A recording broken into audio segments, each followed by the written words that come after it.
Recente relatório de Chatham House, Centro de Estudos com base no Reino Unido, aponta que o Brasil tem 2 dos 14 gargalos que ameaçam o abastecimento global de alimentos.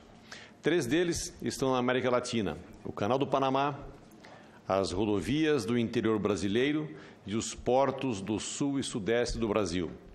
Outros desses pontos de gargalo incluem o Estreito de Gibraltar, as ferrovias do interior dos Estados Unidos, o Estreito de Hormuz, no Oriente Médio, e o Estreito de Dover, no norte da Europa, por exemplo. Sobre o Brasil, que é um dos maiores produtores mundiais de alimentos, o relatório lembra que fortes chuvas tornam intransitáveis as rodovias mal conservadas em diversas ocasiões, impedindo o transporte de comida das fazendas no interior do país aos portos litorâneos.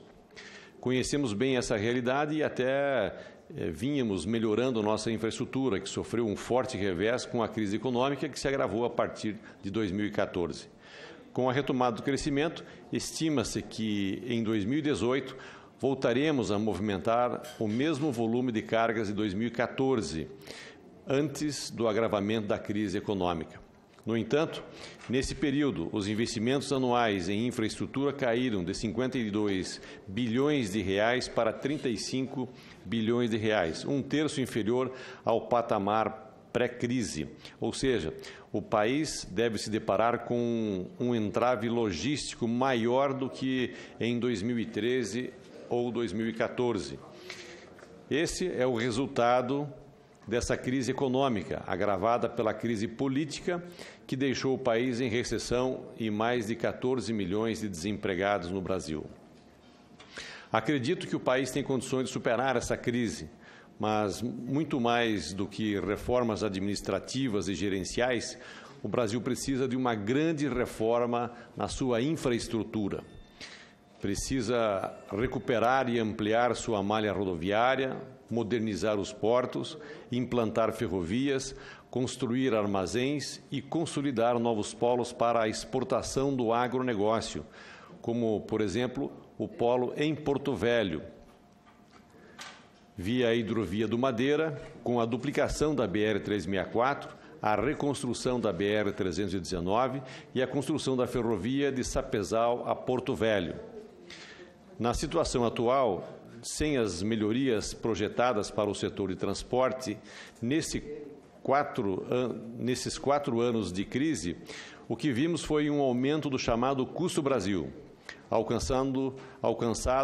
alavancado pelos custos de logística e, especialmente, pelo frete, que teve como vilão o aumento do preço do óleo diesel.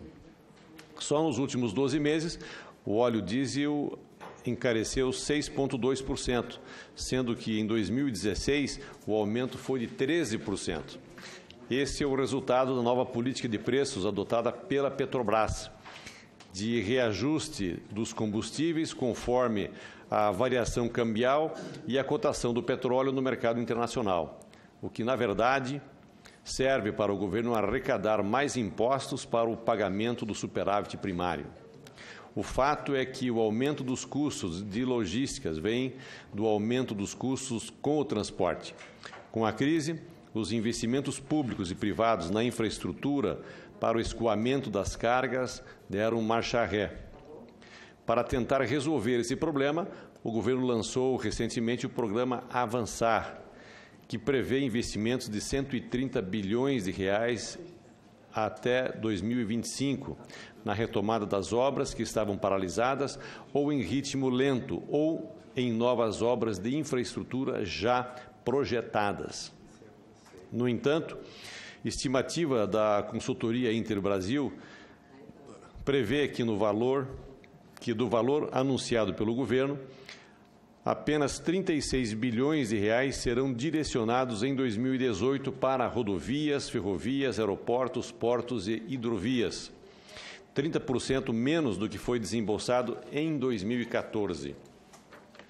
Ou seja, os investimentos em infraestrutura precisam ser retomados de forma efetiva e não apenas nas peças de marketing, pois mais do que as reformas e as mudanças na política econômica, são os investimentos em infraestrutura que devem determinar a velocidade da retomada do crescimento da nossa economia. Pois, além de reduzir o custo do Brasil, os investimentos em infraestrutura também geram empregos e movimentam a economia regional. Só para registrar, senadora Vanessa, na mesma linha de estimular os investimentos na infraestrutura, continuamos o nosso trabalho pela reconstrução e o reasfaltamento da BR-319, que liga Porto Velho a Manaus. A rodovia está recebendo manutenção do DENIT, mas com o início do período de chuvas, chamado inverno amazônico, teremos a oportunidade de ver em loco como é que vivem as pessoas ao lado da BR-319 na época da chuva amazônica. Por isso, nós marcamos uma diligência no dia 15 de janeiro de Porto Velho a Manaus. Sairemos de Porto Velho dia 15, pernoitaremos em Humaitá e sairemos de Humaitá dia 16 de manhã para Manaus, na tentativa de mostrar a todo o Brasil, através da TV Senado, das emissoras que nós já convidamos, a Rede Globo, Record, está longe, né?